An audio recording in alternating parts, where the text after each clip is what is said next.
Do we really have the attention span of a goldfish? Well, according to data by... Ooh, waffles. Hey, I want some!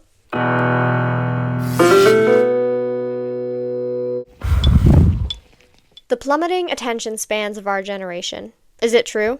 Well, according to the average human attention span statistics from goldenstepsaba.com, the average attention span of a human has decreased from 12 seconds to 8.25 seconds in the last 2 decades, and scientists reckon we have a shorter attention span than that of a goldfish. End quote.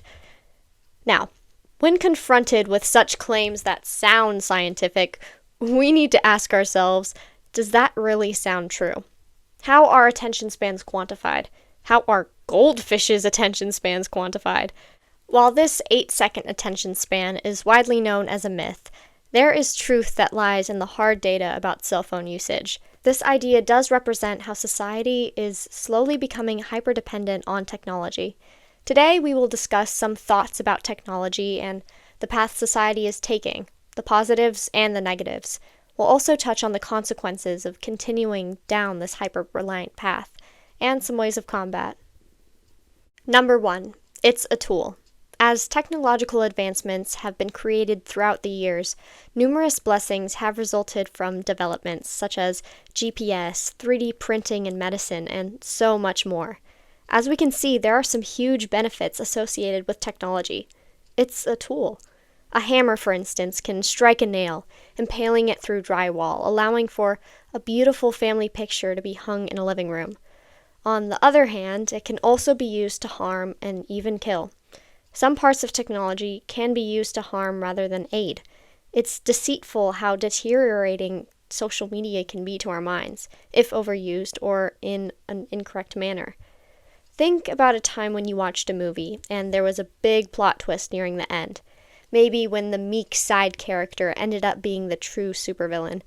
That moment of shock and the retrospective internal commentary of, "It was him! I should have known better." That's saddening. This is similar to how we all may fall into the trap of complacency and ignorance. Just because we may not be doing anything wrong with a certain tool doesn't mean that others aren't. A simple awareness about the negative effects of something is key. Number 2, replacing relationships and human connection. Albert Einstein once said, "I fear the day that technology will surpass our human interaction. The world will have a generation of idiots." Are we seeing the slow but steady effects of this idea come to pass today? Are we really smarter, more inquisitive, and wise? Technology is advancing, but are our minds as well? The intentional personal enslavement of our minds beckons in so many parts of life. Speaking of life, it's funny how technology can be used to increase human connectivity, but not necessarily human interaction. Social interactions, in-person communication, and simple face-to-face visits are becoming less apparent. There's a reason all of our familial predecessors frequently say, "Back in my day, we used to play by the railroad tracks and build tree houses. We used to play so long outside that our parents would ground us by making us stay inside." Isn't that notion kind of sad? Now you look around seeing 4-year-olds on iPads scrolling through mind-numbing short-form content, which often isn't even age-appropriate. In the movie 5 Feet Apart, the main character, Stella, begins by talking about the limits of her physical affliction. In speaking about physical contact, she says, quote, "I never knew the importance until I couldn't have it." End quote. There is a great need for wariness concerning how much we will exchange our precious limited time with loved ones for the temporary dopamine hits of a screen. Using moments of free time towards developing and strengthening relationships with others is essential in providing and receiving joy. When we ask others and bond over shared interests, there's a youthful, palpable feeling of delight. Rather than staring at the weather app on your phone, we must be bold and confident enough to be more open rather than stoically reserved. I too hope that there will never be a day when technology truly surpasses human interaction. But I do think that that road is in sight. We can't let ourselves walk down it because it cripples us. Speaking of, number 3, a crutch for our mood. This can be seen as the reason why so many people feel physically magnetized towards scrolling, typing, and clicking. By being on social media, we are exposed to a surge of dopamine. In this repetitive pattern of opening specific apps and gaining positive feedbacks and comments from others, we're trained to crave constantly that feeling from this neurotransmitter. It's called a reinforcement loop. The dopamine reinforces the behaviors of seeking social media. This creates a cycle, which today is broken by actions such as a dopamine detox. I know many people who come home from a long day of work and who sit and scroll through mindless videos, fridge restocks, and people playing Subway Surfers, all in hopes of tuning out the world. Using this time to relax is essential and beneficial, but why not watch a TV show or a movie instead? Something of value which can be interpreted through many points of view, something that impacts one's life. This also relates to the idea that we usually do not have the motivation to even sit through a 10-minute video. These are reasonable concerns which must be addressed because it hinders the use of our free will because we are so chained to something that is so senseless. Which leads me into my next point. Number 4, the effect on free will. There's a quote that goes, "When the phone was tied with a wire, humans were free."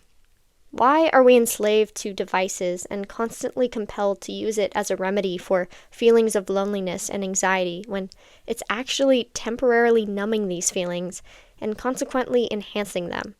This quote displays the idea of a beneficial restriction. The freedom and limitless potential we have through the internet is a blessing and a curse. As the years pass, we step into a more and more heads-down society. Necks craned and eyes glued to a screen. Back in the day, high school students were going to drive-ins and saying, "Ooh, Marcia, are you going steady with Dan?" Now, people are DMing each other more than getting to know someone in person.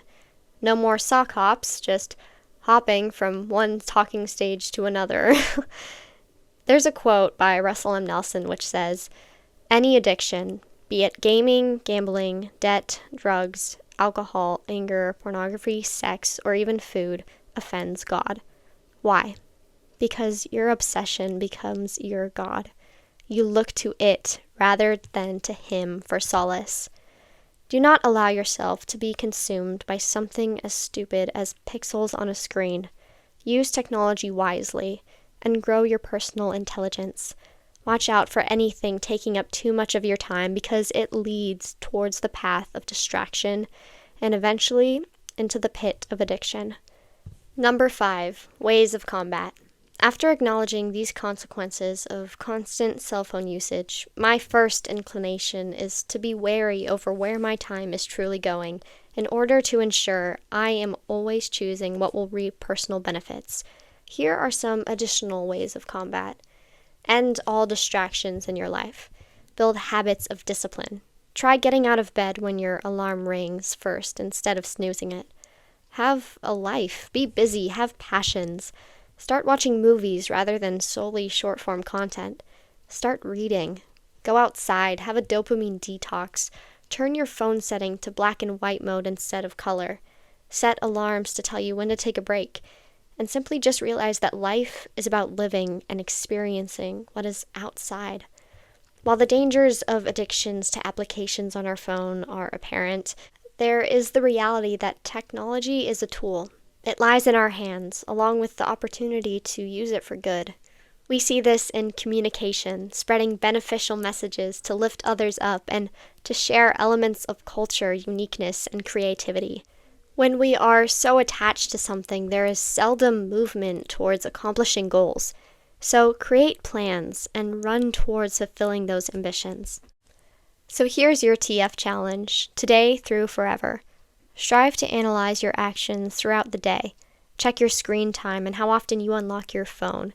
Foster genuine relationships and let go of stress by walking outside and enjoying all the beauty life has to offer, because it's truly great, despite our society.